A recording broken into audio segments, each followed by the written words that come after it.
Welcome to FemLead, the podcast on female leadership and role models.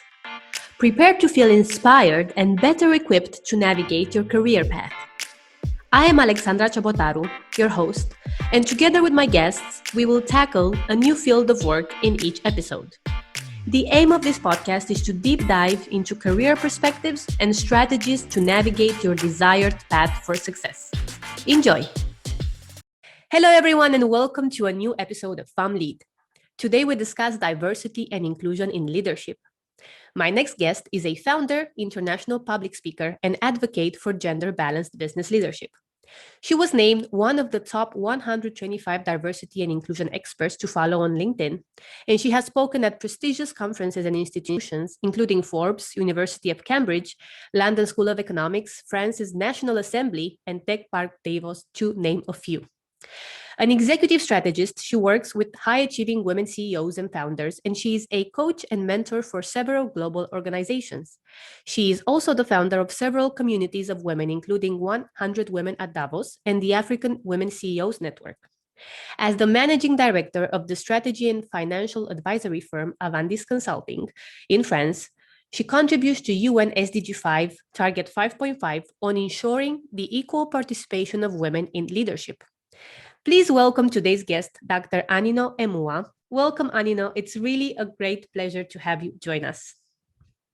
Hi, Alexandra, and thank you so much for inviting me on FemLead podcast. I'm delighted to be here, and hello to those of our guests who are listening today. Thank you so much. So I have been following your activity, especially on LinkedIn, and I was really impressed by all the amazing activities and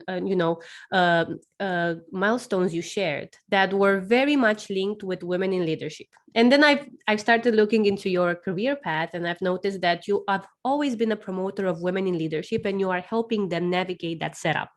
You focused on diversity and inclusion in leadership, and this is new. We haven't spoken about this setup so publicly, unless we count the last few years. So my question for you would be, if you wouldn't mind sharing with everybody to start with, what does diversity and inclusion mean? What is the mission behind your work at Avandis Consulting? Okay, thank you. I'm delighted to answer those questions. First of all, what does diversity and inclusion mean? And I'll give a very short and brief explanation, right, that helps people to understand, immediately. First of all, diversity is having representation, right, at all levels, which represents the population that organization comes from, okay? And then inclusion means to have those voices that are part of the diverse leadership or diverse organization or workforce contribute equally in the workplace. So say, for example, you have, you're looking at, if it's gender, of course, gender is on average 50-50, right? In terms of women and men, for example, okay?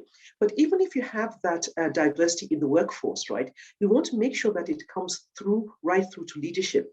But then what happens when you have a diverse leadership? Does everybody get included in decision making, in having their ideas part of it? So that's the inclusion part. So diversity is about the numbers, and inclusion is about the behavior after you have the numbers. And as for Avandis Consulting, we are a strategy and advisory firm, and we work with business leaders, we work with entrepreneurs, but also we convene communities of women in business leadership. So these are founders as well as CEOs globally and also regionally. That sounds really, really interesting. And I think that, you mentioned something very important, that it's not only a numbers game, but it's also about including everyone that you represent. And of course, we're talking about organizations that have, an audience that is very diverse, or the organization itself, it's quite diverse. I want to ask, what do you think, how do you think this field of D&Y, as we call it, diversity and inclusion, is evolving?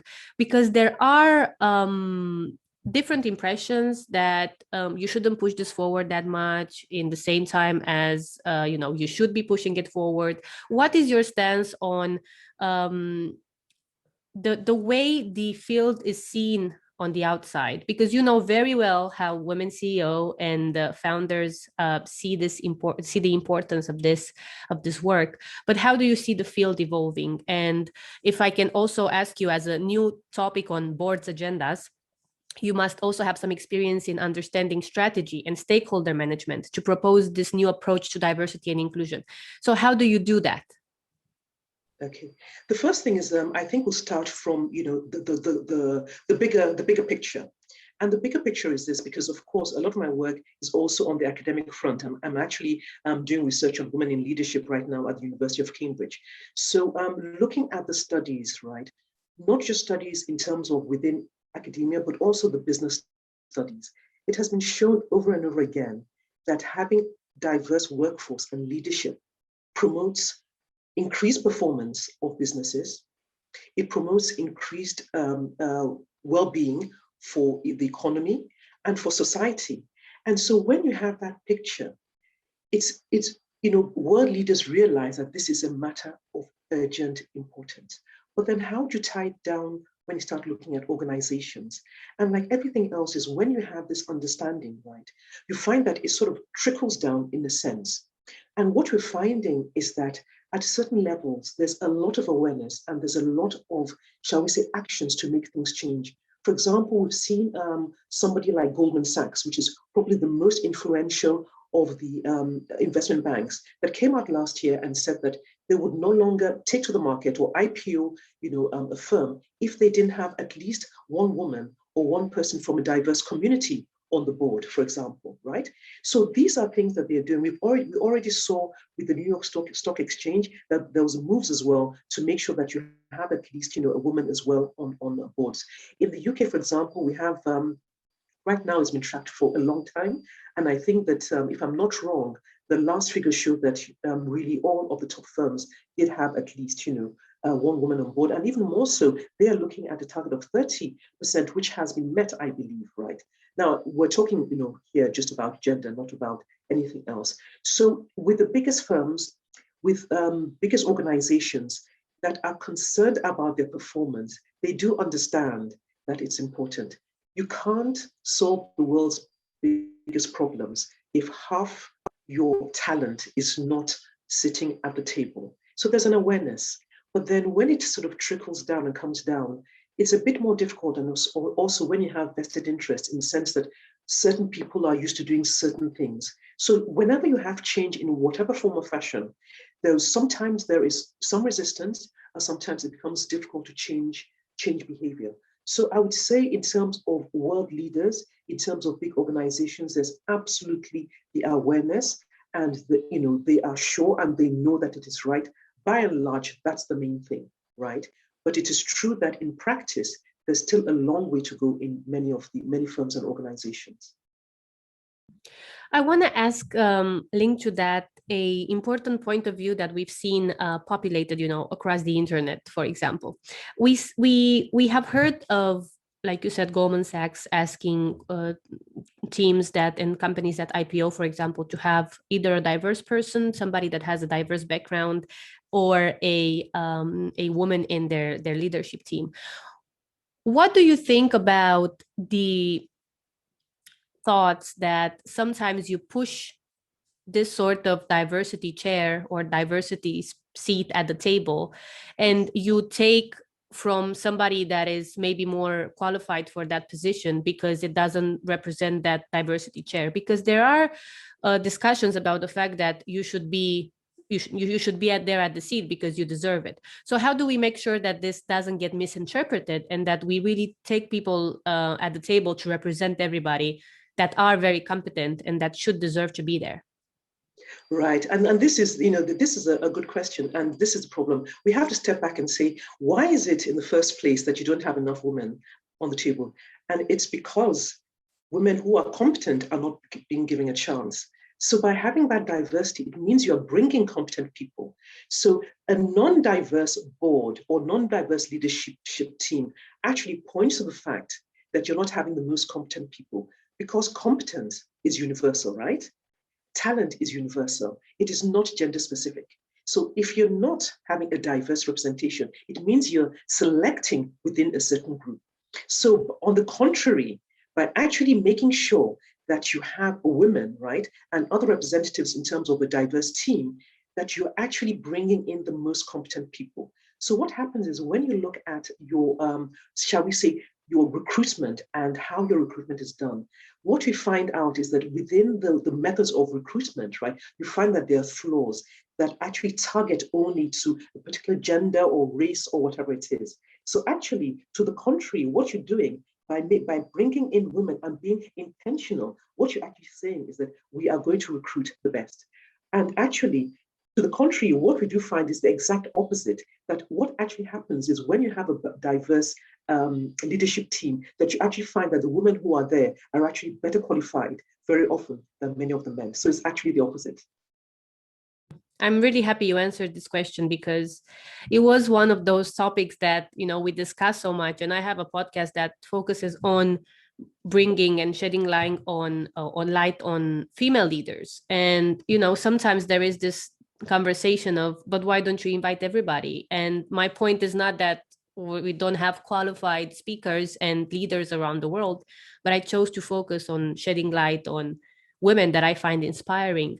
And I think that, linking with this question about how do we make sure that people are at the seat at the table because they deserve that seat, it is about all of the different strategies that we do to bring them in that spot. Because if you don't have the same opportunities, or if you are not given throughout your career this opening to move on or to go into different new positions, then of course it will be harder to see more representation of a certain group in those boardrooms. And I'm very happy you tackled this, to be fair, because it's really important to also set this straight. And how does it actually work when we talk about bringing everybody at the table?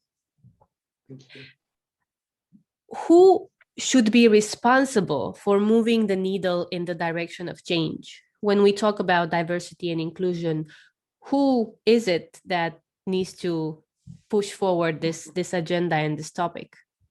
Okay. Now, first of all, diversity and inclusion benefits everybody. It benefits society, economies, and organizations. And in actual fact, one of the studies, I can't remember which, actually showed that when you looked at countries with more diverse leadership, that you actually found that it was better, not just for society, but even for men. So it is in everybody's interest, right, to make sure that there's diversity. And in fact, even in particular in men's interest, you have less suicides in countries that are led, that have a more diverse leadership team in terms of a government, for example. That is one indicator. So actually, it's better for the whole of society. Now, whose responsibility? When you think about it, we're talking about half the population of the world, which is, say, 3.5 billion or whatever the numbers are. It is such a huge thing that is everybody's responsibility. And by saying everybody's responsibility, we talk about some of the key, the key, shall I say, people or groups that it concerns. One, it concerns certainly when you look at leadership in terms of government, right? So it concerns the government, right? It concerns civil service, civil CSOs, right? That civic organizations that really look at the well-being of people. So these are not-for-profits. It includes them. People like the UN, for example, it does include. It includes organizations and leadership of organizations, right? It's, of course, the interested party or people who are underrepresented, women, have often driven this, right? But change will only really happen when it becomes a mainstream, and that is already happening. So it's the people who have the power are the ones who are going to make the change. It is not the people who don't have the power. Okay, so it's something that concerns absolutely everybody. And within organizations, the chief diversity officer really is actually the CEO or the leader of the organization, really. I love that you said that, because my next question is about this topic as a buzzword. As you've said, this is now a mainstream topic, yet we hear that as other topics that have been in and out, maybe more publicly, it will die out and people will not care about it. And I really want to understand what is your stance on it, because of course you are one of the role models in sharing with the world what diversity and inclusion means, and then preparing female leaders for the setup that they are going to move towards. What do you think about the setup where people think this topic will die out and it's a buzzword? Well, it's not a buzzword. At least what's behind it is not a buzzword. Whether or not, the words actually change, but the meaning behind them will not change. And that is including everybody and having a more inclusive society. A lot of the social movements that we have seen, negative social movements we have seen, are relating to the lack of inclusion and lack of diversity, whether it is women, or whether it is to do with racial inclusion, or whatever it is. So not only is it here to stay, it's here to accelerate. And this, I believe that we are standing at the cusp of a moment in time where in history, in 100 years time, we will turn back and say, what happened at this time, right? And people would look back and say, I wonder what happened, and look at the records. So actually, I think that we are at the beginning of a huge change, right? At a tipping point, and we'll see that in history, because it's something that concerns absolutely everybody, and for the good of this world and for the good of the planet. And that's why the top leaders are some of the main drivers of this, because they see how it's beneficial, to them, to their organizations. And they're the ones who are also now included in driving this. So it's no longer a movement coming from a women's movement. It's actually something that needs to be done if the problems of the world that we've seen today need to be addressed. And we've seen that through COVID and the responses of the female leaders.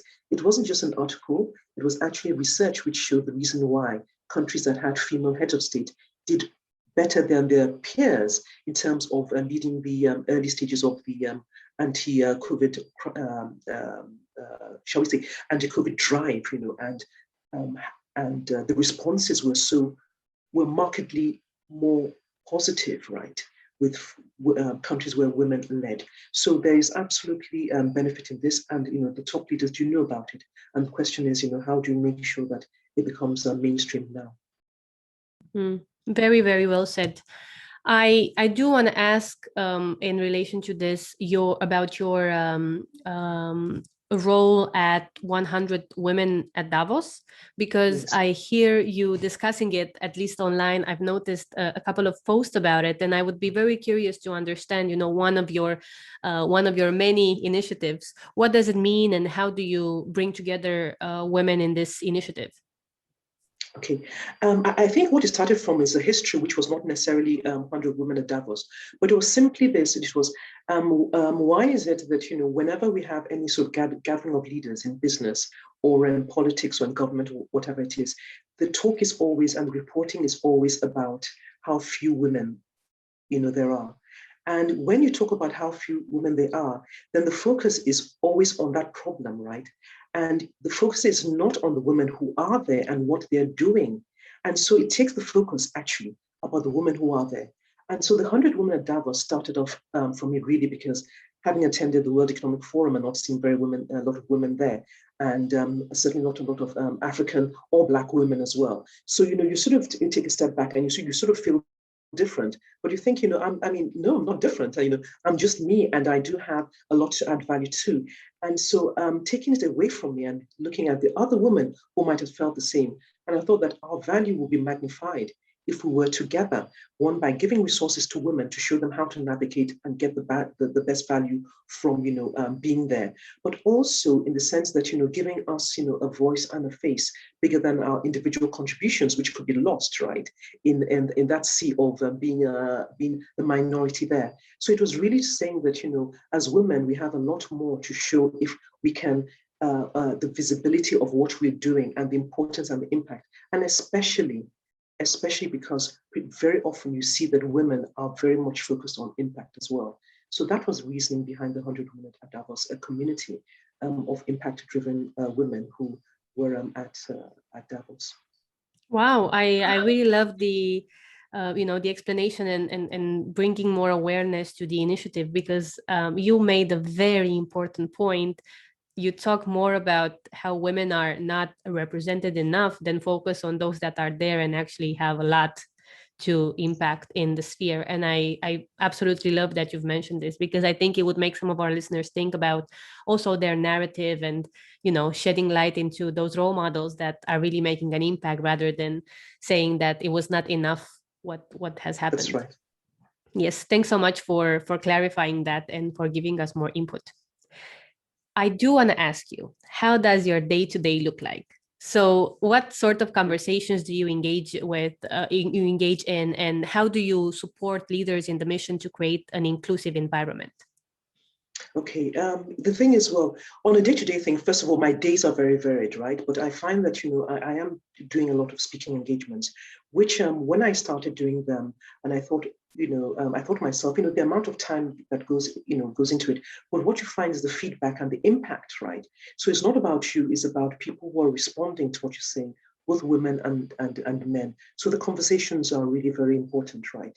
So that's the first thing. And I think that in working with women as well, you find that whatever it is you're doing, that automatically attracts them, because they listen to your message, right? And they come to you and say, I heard you now, I heard you on Clubhouse, I heard you in a podcast, I heard you in a conference, and they're attracted to you. And then you have more than just yourself, you have a community that they can be participating and be part of in so many different ways, right? And then you bring, and more importantly, bring in the voices of other women, as well, to speak on this and to participate. And what we then see, we understand the needs of women, and this is why I'm doing my research. So there are many ways in which we support women, right, and help them, from increasing their visibility in the right channels, in networking. And for example, we have, right now, we have a recognized identity by some of the top world firms, and it's really interesting because these are the things that go on behind the scenes that you can't, that people don't see. So for example, I'll get a message, I'll get an email, I'll get a phone call and say, look, we're interested in a woman, say on a board, or we want to promote a woman in this field or in that field, right? And they'll come to us because they know we have a community of women who are making impact, right? And then we can promote our women. We even have, sometimes people saying that, we want a reference from your organization for this woman, right? And we can write and, reference. So there's so many ways we do that. And of course, we have lots of programs. Now, with COVID, we stopped, obviously, we couldn't do the physical programs, So for example, we did a business trip with CEOs to CEOs to Paris, for example, which was the year before COVID. We had a group of women at UNGA, we have Davos. So we also bring women to where decisions are being made, or business trips.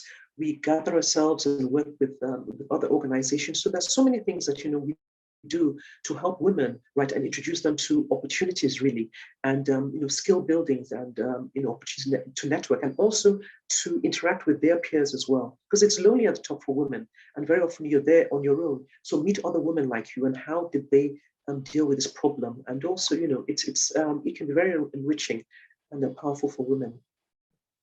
Definitely, the network and the visibility and everything that happens when you get at the top, like you said, it sometimes can be lonely if you don't really identify with the rest of the team. And it would be interesting to even follow more of your updates, because I think many of the listeners would want to know, what are some of the leaders that will continue to impact the world, that have been part of your groups of networks, and from the 100 Women at Davos. So I'm very excited to follow that journey as well.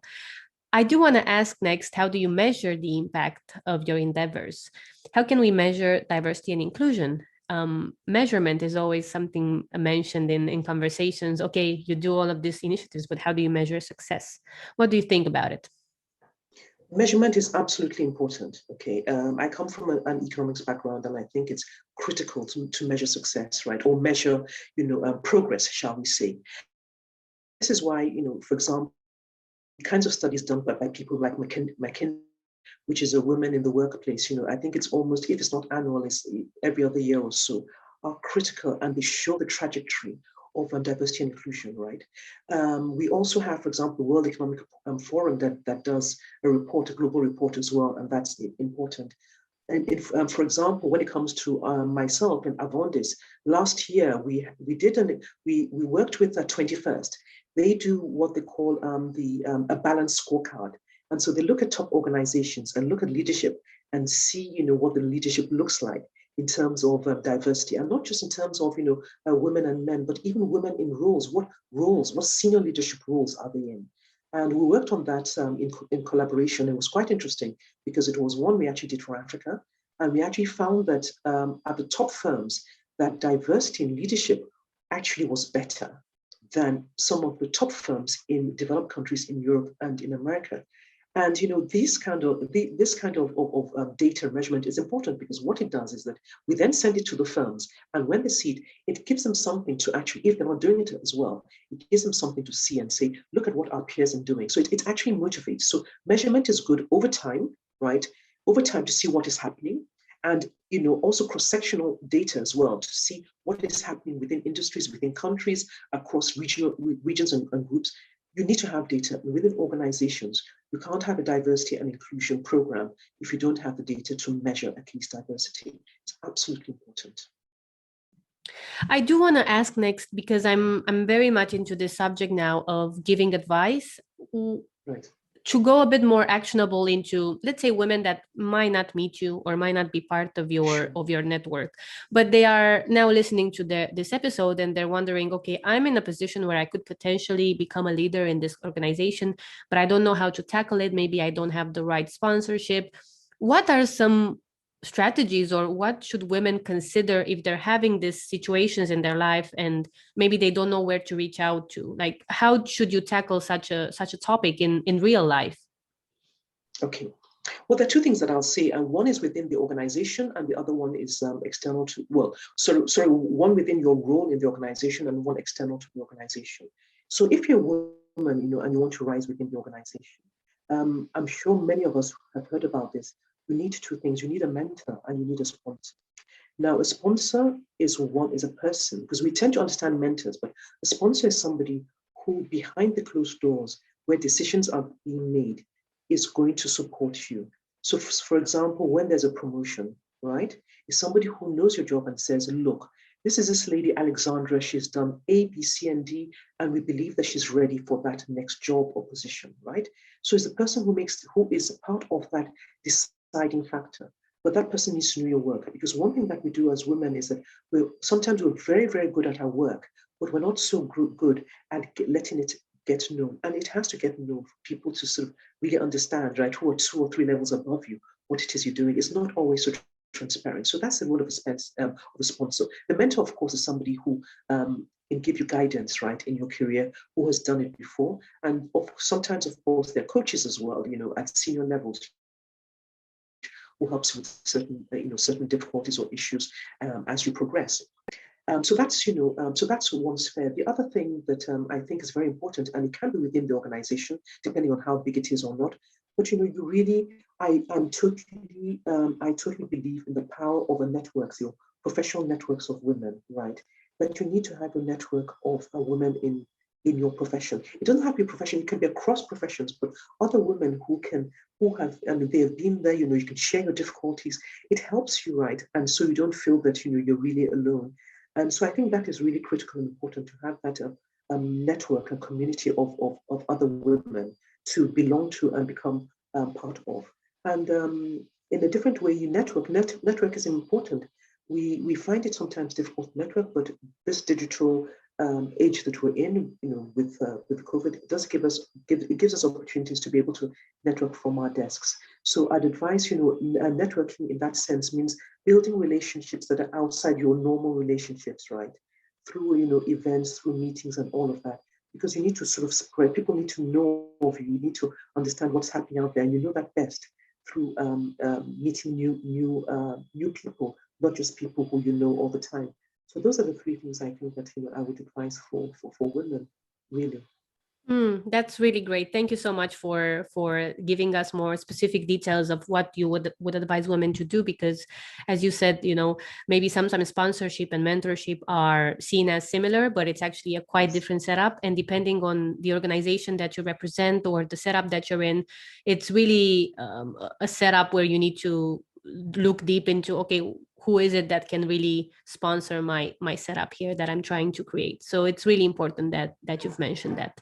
It's also very interesting that you say, network and creating a support group, basically. For those of us that are interested in promoting diversity and inclusion as a topic, so not necessarily you will become a leader yourself in a large organization, but you want to support others, or you are interested in different strategies within organizations, for example. If you are interested in different strategies within organizations, how do you enter the DNY space, diversity and inclusion? And if you're passionate about the subject, how can you get started in impacting the world by following this mission, such a mission? Oh, okay. Excellent question. The first one is, first of all, educate yourself a little bit, try and find out some of the readings and resources that are out there. That's useful to also understand the space a little bit, okay? So that's on that side.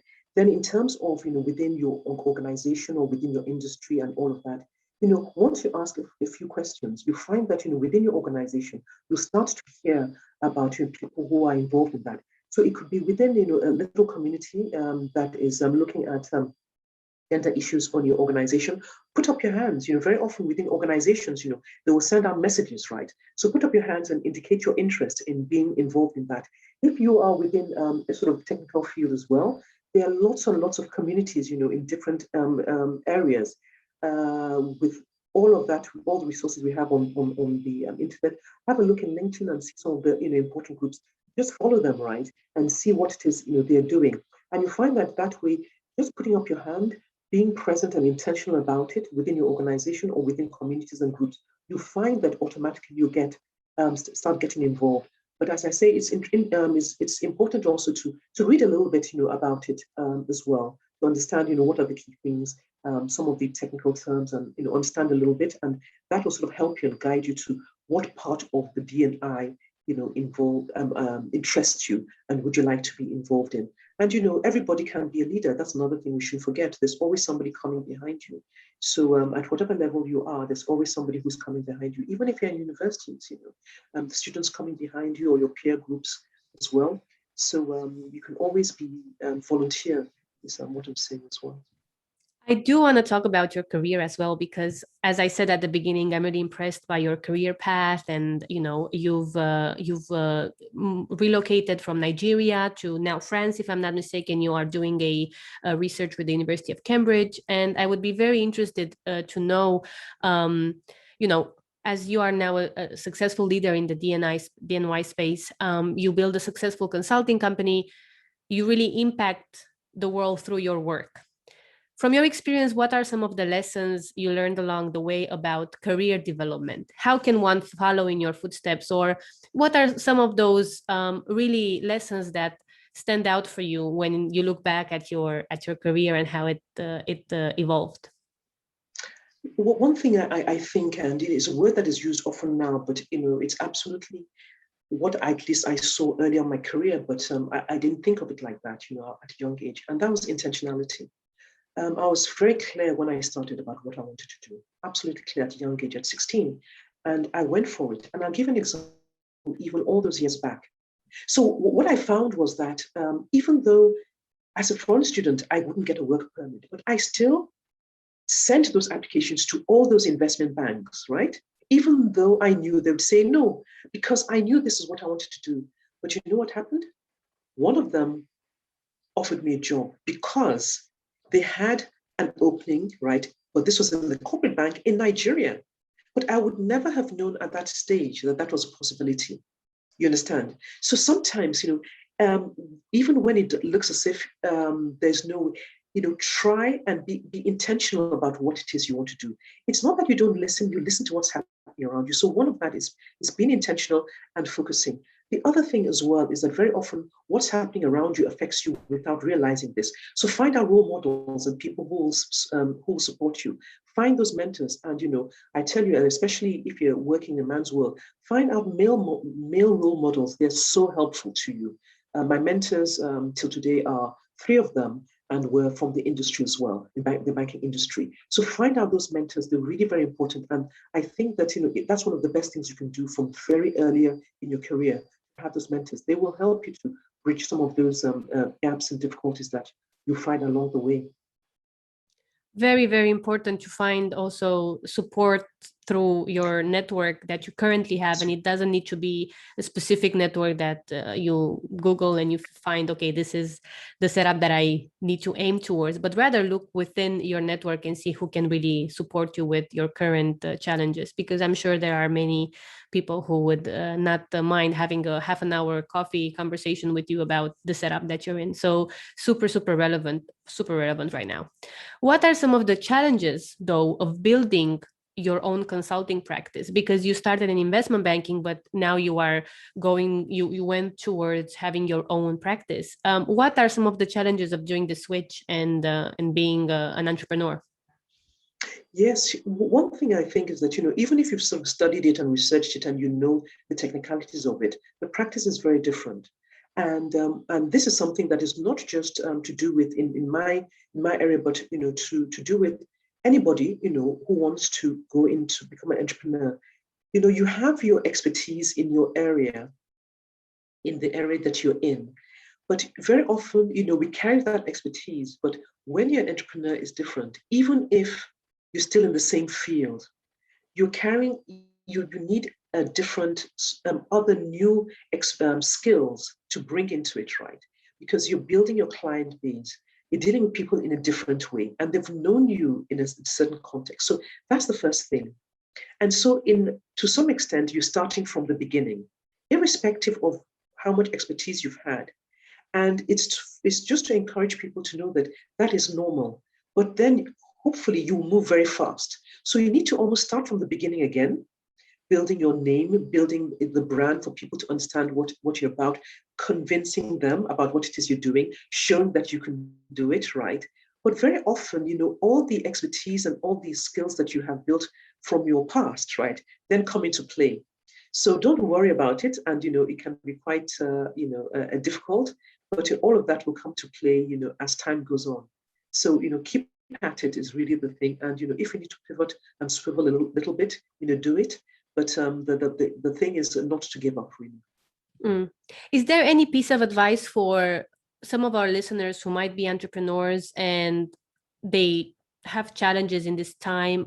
They don't know how to get out of a situation. Is there anything that really helped you navigate challenges, like a quote, a piece of advice that you think about when you're going through that journey of, okay, this is not how I expected it to be? Yes. So the first thing is that really it's not going to last forever. That's the thing. And so what you're looking at is, how do I navigate this particular thing? And in actual fact, you'll find that if you're able to navigate it, right, that will stand you in good stead, for the future when times are better. And to say, right now, if it's tough for you, I think that the goals are a little bit different, okay? Yes, for those people who are venture capitalists or investors who are looking for certain returns, but I think it's an understanding, right now, that surviving alone is success at this time. If you survive, you are already successful. So the measures of success at this point in time are a little bit different than in the good times. So focus on your survival, right? And hopefully those better times will come, and it won't be too long before they come. Thank you so much for that. I think it was really inspiring to remind everybody that whatever comes at you, it will not last forever. So, focus on your goal, because it will move towards your aim if this hard time passes. I do want to continue by, asking for also some advice for those who want to follow in your career path. For example, leaders who are interested in your function professionally. So being, for example, a DNY leader or working with helping their organization at the leadership level. Is there any advice for them to consider if they want to navigate in that role? In that role. First of all, to be honest, right now, a lot of it is all about learning, right? And because of some of these resources we talked about, are there. So that's the first thing is, educate yourself, learn a lot, right? Look for some of the leaders that you see that you are interested in. With LinkedIn is fantastic, look at their profiles and see how they have emerged. Because I doubt if there are many successful leaders in the D&I space that started out going into D&I. a lot of them, what happened was that they were in whatever function they were in and found that there was this gap and decided that, look, this is what I want to do, okay? So that has really been the history of D&I. But even though right now it's become, a career path, so people might go into it, first. But I think that it's good to have some expertise in whatever area you have as well, to understand, these issues in the workplace. So that is what, I'd say first, have some expertise in whatever area you are in, educate yourself with what's going on in that space, look at a few leaders and see the career paths. And if you have the opportunity as well, and a few people would, give you a one-on-one as well, that is useful to have a one-on-one and have that discussion for people to understand a little bit better and how can I create? And you find that what I'm seeing, it may not be for everybody, but unless it's, an outfit, what I'm seeing in D&I space, right, is for, especially to the women leaders, but probably, whoever it is, men or women in that space, is that it's not necessarily a space that they're in forever. People come in from, the technical functions or the general management functions, go into that area and then move on elsewhere. So sometimes it's, at point in time as well, not necessarily something that is done alone. Because for me, in my work, certainly D&I is one of the areas that I work in. I work in other areas as well. So that's another thing to look at is, are you looking at it as a full-time thing, a point in time, or is it something that, how do you want to go into it? Because it's something that, you can use also, and it can emerge into different areas. And we're seeing that a lot of that as well. Mm-hmm. Very, very interesting. I would be curious now to know, how did you end up in this space, becoming such a vocal role model for the mission? How did it happen for you? It happened, I'd say it just grew by almost on its own on the side, because it wasn't the main thing that I was doing, right? What I was doing was in the consulting firm, strategy and advisory, right? And that was what I was doing. In fact, the focus, right, was in how do we bring finance to entrepreneurs, and it was about helping banks. The idea was to help banks to be able to lend to smaller businesses. So it didn't have anything to do with D&I. But I had, for many years, I had run like a seminar for women entrepreneurs, because I found that they couldn't find access to finance. This was before I started my doctoral studies, all these years ago. And it was just on the side. And I never felt that it would be anything that would grow so big. And I always thought that, I'd leave it. But I saw that there was just so much value, right, in women. And so we continued that. So it became from entrepreneurs, it moved to women in the corporate world, women as leaders, and then now, in fact, into the policy side, right, as well. And so really, it grew organically, shall I say, really. Super. Thanks a lot for also sharing that story, because I think some of our listeners were curious to know also, how did that happen for you personally? How did you grow into that space? And you've been so graceful with us and you've given us your time. I'm very thankful for that. I do want to sum up with one last question before we go. I want to ask you, what do you wish you knew at the beginning of your career? I think that, yes, I think it's quite a clear question, because I went into my career, into all I studied, with always looking at performance, right? So, for example, you had to get the good grades. I wanted to go to a particular university. So I always looked at it from the lens of what it is I was going to do, given the opportunities, right? And, I needed to do the MBA, all of that. It was always about what I needed to do. I think what I vastly underestimated was the environment, right? And when I say the environment, is that what as women, right, we are, what we are born into. I have a mother who is a lawyer, right? So I never saw barriers for women, ever. I never thought about it. And the school I went to was all about, excellent women who are doing excellent things. So I never saw that. But but it was later on I realized how, the shall we say, the whole workforce, right? For women who are succeeding, you're actually succeeding very often against all odds. And I think that is also part of what is driving me, because, you really want to have an environment that is suitable for everybody, men and women, together. So I think that, if I was more conscious, right, of that, it would have allowed me to look at certain things that happened within that context, I think. So I think that I would say that is what strikes me the most. If I had known that the environment, that it wasn't all about your own effort and what you put into it, but this was what you were entering into.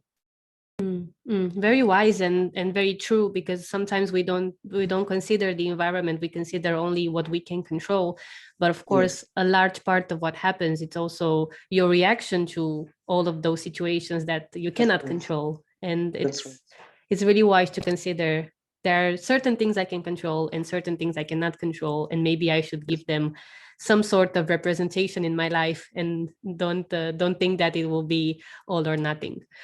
Yes. Anino, thank you so much for your time. This has been a great conversation. I'm very thankful for giving us this understanding of diversity and inclusion. And I really want everybody that's listening to follow you. I will share all the links that are important here, because I think your mission and your work is very, very important for all of us. Thank you so much for joining us today. I hope you felt inspired to take charge of your next career move. Remember to review this podcast and share your comments. Thank you.